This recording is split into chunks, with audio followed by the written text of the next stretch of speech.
Hail Internet, it's Paul, it's Matt, the Dork Lords. We are here today talking about Echo, the 5-episode miniseries. I think this is a self-contained story. I don't believe there's going to be a season 2, but in any case, these episodes were all dropped simultaneously, which is a new tactic for the MCU and Disney Plus. Suggested that Marvel maybe had some lack of confidence in the final product. We'll talk more about that in a second. But instead of going episode by episode, we're going to talk about the season as a whole, kind of like we did with What If Season 2. One through line I appreciated was that each episode is named for someone in the lineage of our hero, Maya Lopez. And each episode gives us a flashback to a moment in each of these women's lives in which they use these powers that come directly from the original matriarch of the Choctaw people. The episodes are named Chafa, Loak, Tuklo, Taloa, Maya's mother, and the finale is named for Maya, and we see her invoke her powers. Just briefly before I ask for your general thoughts, Paul. Sure. Echo is a character we met in the Hawkeye series. Her father worked for the Tracksuit Mafia under Kingpin. Hawkeye/Ronin killed her father, which gave her a vendetta against Hawkeye, but she later learned that Kingpin set her father up to die. So her vendetta shifted to Kingpin, and she shot him in the face. And that was all in the Hawkeye series. Yes. And we actually see those events played out in a rather extended, previously on segment. Yeah. Thinking Kingpin dead and being hunted by Kingpin's former henchman, Maya then returns to her hometown, Tamaha, Oklahoma, in order to sabotage a shipment of armaments destined for one of the mob's headquarters. Turns out Kingpin isn't dead. There's a showdown. It doesn't hurt to get shot in the face too much. It doesn't. Well, when you're Kingpin, whatever. Daredevil just hitting you in the face with a stick, you're probably like, I'm fine. I was rewatching Hawkeye there, and Kate Bishop shot him point blank in the chest with an arrow, and he's like, "Eh." Yeah, that's a great point. Yep, shake it off. He's tough to kill. You can't shoot him in the face and kill him. So yeah, he's like, "Fuck you, Rasputin." Yeah, he's the Rasputin of Marvel. Yeah. And so, he's not dead, and there's a showdown at a powwow in Tamaha. Maya reconnects with her estranged grandmother and cousin, uses her powers to make Kingpin face his childhood trauma in an attempt to, I suppose, therapeutically heal his psyche, or just send him on his way, which is what happens. So he's thrown off by this non-violent reaction, and so he flees Tamaha, and in a post-credit scene, we see him deciding to run for mayor of New York. All right, I said a lot there, but that's generally speaking the plot of Echo. Paul, yes, what'd you think of the Echo miniseries? So I liked it. I think the things that it did well, outweighed the things that I thought it could be better, although I do think it could have been better. Okay. So I'd rate the whole thing 7, I guess. Okay. The things that I thought it did well was, all the characters I think were well drawn, and I liked their interactions. It was interesting seeing her, Maya's motivation, I wasn't entirely convinced that she wanted to be a kingpin or a queenpin, but I do think she wanted to hurt Kingpin, and so when we finally got those scenes of them together, it was credible for me to even believe that Kingpin wouldn't just immediately take a war position against her, that he, might take it more personally and would still be trying to woo her. And even though I could criticize, and I think they could have done a better job, the aspects of the, sort of Wakanda-ing of the situation where, we didn't see any powers in that first episode, and I'm not familiar with the character in the comics to see, I've heard that her powers were changed for the show. Okay, yeah. So even though I'm not crazy about how her powers, I'm not crazy about her getting new powers for this show and how they're kind of amorphous. I'm not crazy about that. Yeah, there was that. Okay, yeah, we can talk about that. Yeah, but I liked, her healing Kingpin and him, being shaken by that. I was okay with that too. Actually, I was like, you know what? She didn't just win the fight by punching and kicking. It was like she did this thing where she went back into his childhood, and it seemed like she wasn't trying to use it as a weapon as much as she was legitimately like, look, this is a source of your anger. You killed your dad.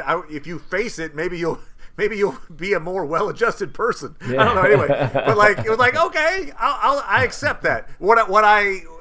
The part that I thought when you saw about like ambiguous powers, it was when she just gave like these ambiguous powers to her grandmother.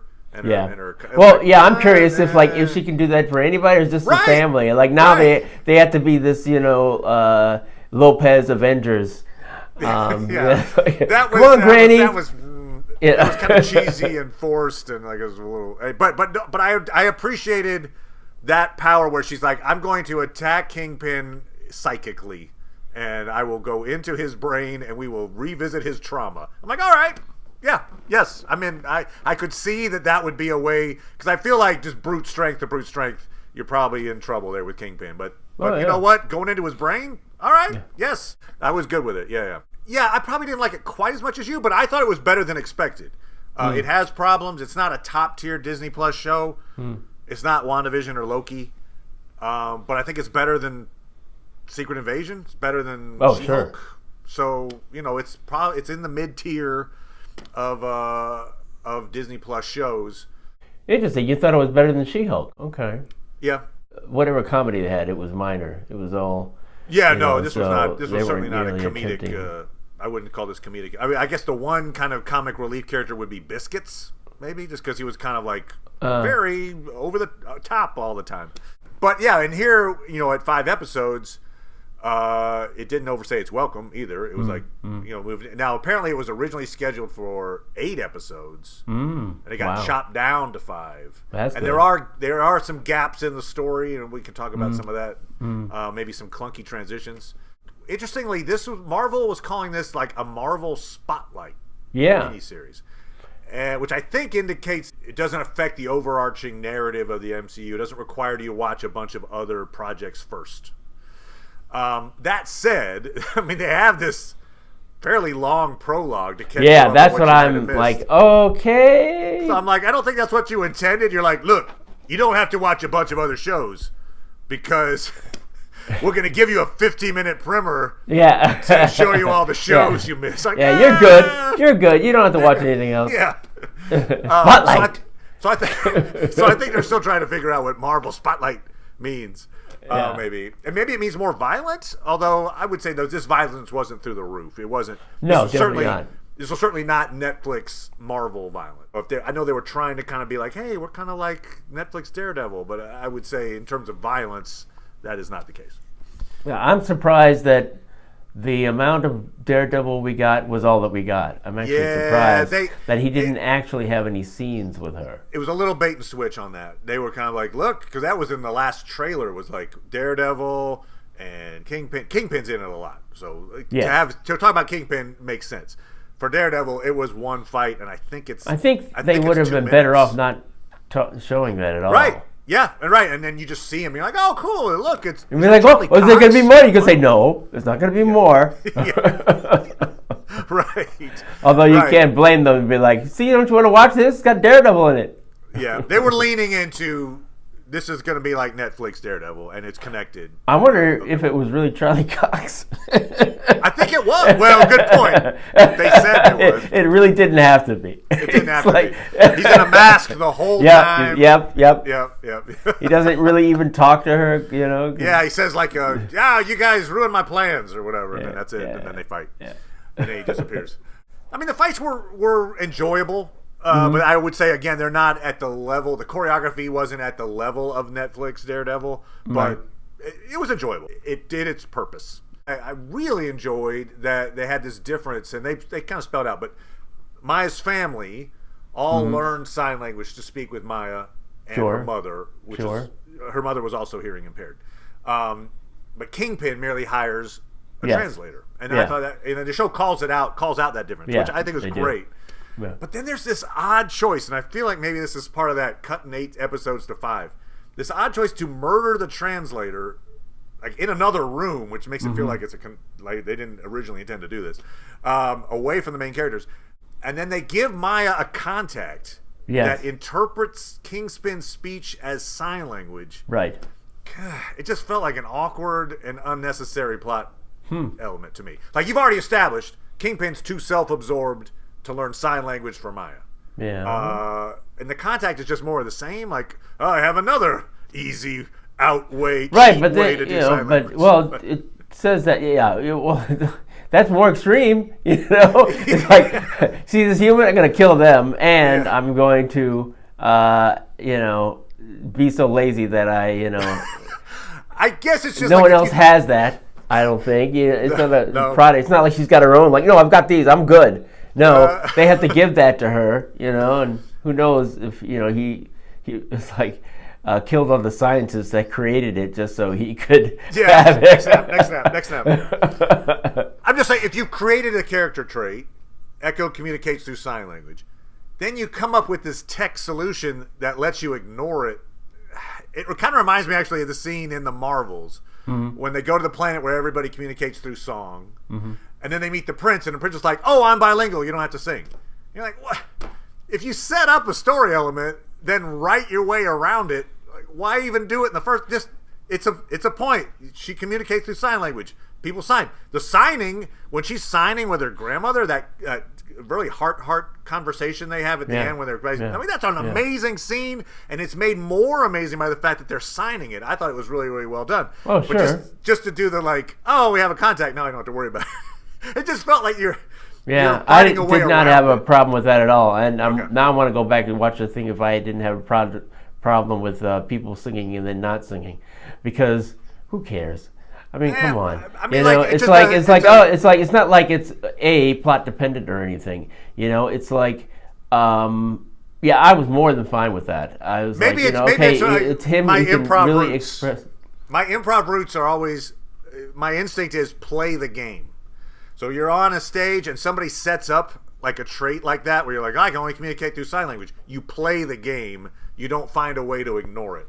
And that usually makes for a better scene. So in my head, when I see somebody like work their way around this circumstance that's been created for the show, my immediate thought is, you probably make a bad improver. But anyway. Yeah, I wonder, how often you guys are in the scene and people are like, they could have dropped it at some point. Good, touche. Good point. Yep. Boy, that scene would have been a lot better if they had just moved on. Maya's dad is obviously working for the Tracksuit Mafia. And then his brakes get cut by, I guess, rival mobsters. I forgot who did it exactly, but basically they were going after her dad. And instead, her mom's driving the car, and her mom is killed in this car wreck, and that's where Maya loses her foot. And then the grandma basically is like, I'll never forgive you, Maya's dad. And then Maya's dad goes off to New York and takes Maya. And so there's this big rift then as a result of that. Yeah. And that's an interesting, I like that conflict. I like that thing where she basically transfers her anger at the son to the granddaughter, and then they make up at the end, and I thought that was a good arc. I appreciated that arc. A lot of the stuff with the grandmother was good, and their members stand out of the family members. Henry and their sister had a few nice scenes. I liked. They didn't overplay that. Is like clearly she was important. The cousin, I think that's her cousin. You're talking right, you're right. Even though she called her sister. Yeah. Okay. At one point. And I guess, though I liked Vincent D'Onofrio's performance as Kingpin, I've always liked it. And I think they're obviously setting him up to be mayor of New York and a powerful foe for Daredevil. I kind of feel like the story maybe should have ended his relationship with Maya when she shot him. So she shot him, and it seemed like Marvel was determined to fit this into that Netflix Daredevil show. I just feel like having her leave New York for Tamaha. So even though that's the storyline that's in the comics, you felt they should have actually. Yeah, I just felt. Okay. I guess it's part of it. Was my main issue with it was I didn't buy that Kingpin would go to Tamaha. Like, in other words, much like the Contact scenario, I don't care that much. You're not going to inconvenience me. I want you in my life, on my terms. And part of that, my terms, is I live in New York. Well, I'm not going to go to freaking Nowheresville, Oklahoma. I didn't get that he would go there. And well, he's not afraid of leaving New York. Why can't he travel? He's a rich guy. Sure, he can't. I'm not saying he can't. I'm saying it just feels like that's one, like he would just have somebody bring her to him. Hey, go get Maya, bring her to New York. Yeah, okay, to me suggests that I completely bought, and I think it makes sense that that all that time they spent together, and the fact that he identified with her, is like, okay, it's worth it for me to do this and go out of my way for you. So you bought a level of care then that I didn't buy. I thought King, okay. Yeah, he sets it up for her. You're like, you know what, you can kill me, and I was like, okay, wow. And then she decides not to kill him, and then she's like, hey, if you come by, we can do it. And then she doesn't come by. I thought it would have been over for him, but I think they were saying something important by saying that he really did feel he's established a connection with her, and even though it's like she never mentioned to him, "You killed my father." It took him to say, "That's why I killed your father." It's like he knows that's what she did, and but she's not like, "You killed my father." At no point did she say that. It took him to be like, "That's why I killed your father." So it's interesting to me that. I bought that. I think that's one of the things they're trying to establish with Kingpin is that, it's really important for him to establish relationships. He had this strong relationship with his mother, and his father was terrible, and so it forced him to kill not force him, but he gained some power felt compelled to kill his father, and then he established a connection with. The woman in Daredevil season 1? Yeah, and she was in 2, wasn't she? Yeah, I think you're right, yep. Yeah, so, he established that connection to her, and that meant something to him, and thankfully, I think we discussed whether or not she would come around, but she did. I guess it's in the cartoons where she was bothered by his violence in Spider-Verse, he tries to bring her back, and the son, that's why she left in the first place. She takes her son away, and then she gets hit by a car. Okay. I forgot about that. But once he brings her back in Spider-Verse, and then, all those different versions are like, oh, you're violent. Oh, we're going to leave. He's like, no. So I think they did a good job of establishing that, even in the Netflix series. He was alone. He was a lonely person, but he was establishing relationships, and so you had to sort of cross a line, and then you would see the real Kingpin. And so I think they're just showing you another example of that. Okay, all right. I appreciated her leaving New York and going to Tamaha, but bringing her danger with her. I think that's a good. Yeah, because I think it's like even. I just didn't think Kingpin was the villain to do that, but that's all. Because I think, I definitely think that he was, because I think it's just giving you another color to that character, and the fact that he's, if they follow on with that, and I suspect they will, where he's running for mayor, apparently in the comics, I think this is the case, that him and Daredevil sort of come to sort of detente, where he's accepting of the fact that I'm not going to expose you as Matt Murdock. You're important to this city, and I am too. I believe that's where it goes. So I think it also goes though to the idea of him he healing outlaws superheroes. Is the idea. He gives her sort of a way for that to mean something, as opposed to something happened off screen in Daredevil. There's the spotlight helps you understand what could have changed in Kingpin. So that's what you think. You think there will be then some kind of profound change. I mean, he doesn't become a good some change. Surely not, yes, right? Exactly. Yeah. Some change. He's not going to become the new. Tony Stark. I had a change of heart. Right. Yeah. And now I'm no. Right. But okay. You make a good case, sir. Because if you took Kingpin out of this, I don't know what you would have. I did like his performance. I just feel like there was a little. They were trying to force. I guess you could have made more out of that guy that portrayed him. That ended up getting killed. I guess I didn't really buy the relationship. And I think about it in this moment, I'm like, I guess I didn't buy that he really cared so much about Maya. Did you buy? Did you like, buy? I think I saw that like he saw her as like, hey, someone I can train to be my attack dog. That was kind of like what I got out of it. But like, you've got pets. You have affection for your pet. I don't have pets, and I know that about people who have pets. That's true. I would travel to Tamaha for Mr. Pickles. It's true. What I needed, though, then was a scene of, like, Kingpin walking through, like, a county fair, you know, eating a corn dog. Getting some treats for Maya. Looking at crafts, you know. Okay, so there was a couple of moments that these are not indicative of the show's quality, but they were just things that I thought were a little funny.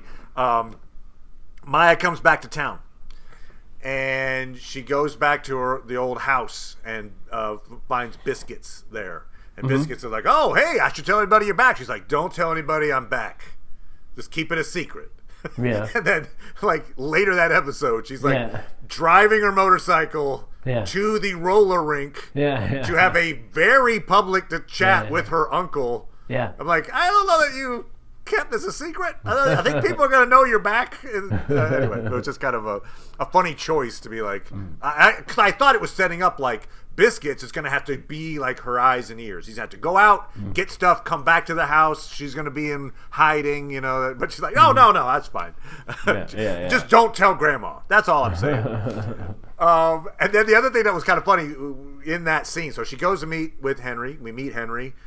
Who again? Yeah, I think he did a very good job as well throughout the scene. He had a compelling character, but like, so he's the roller rink owner.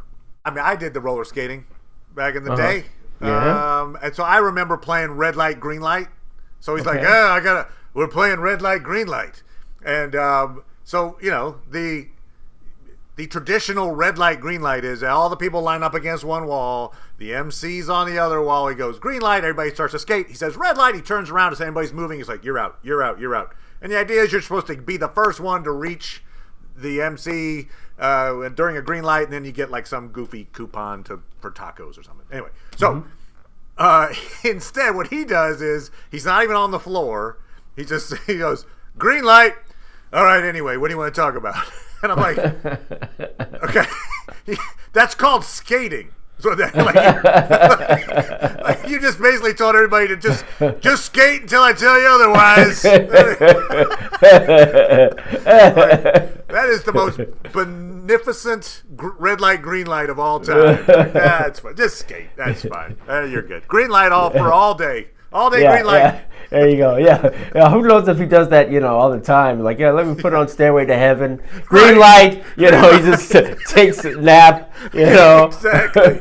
So, some strong performances.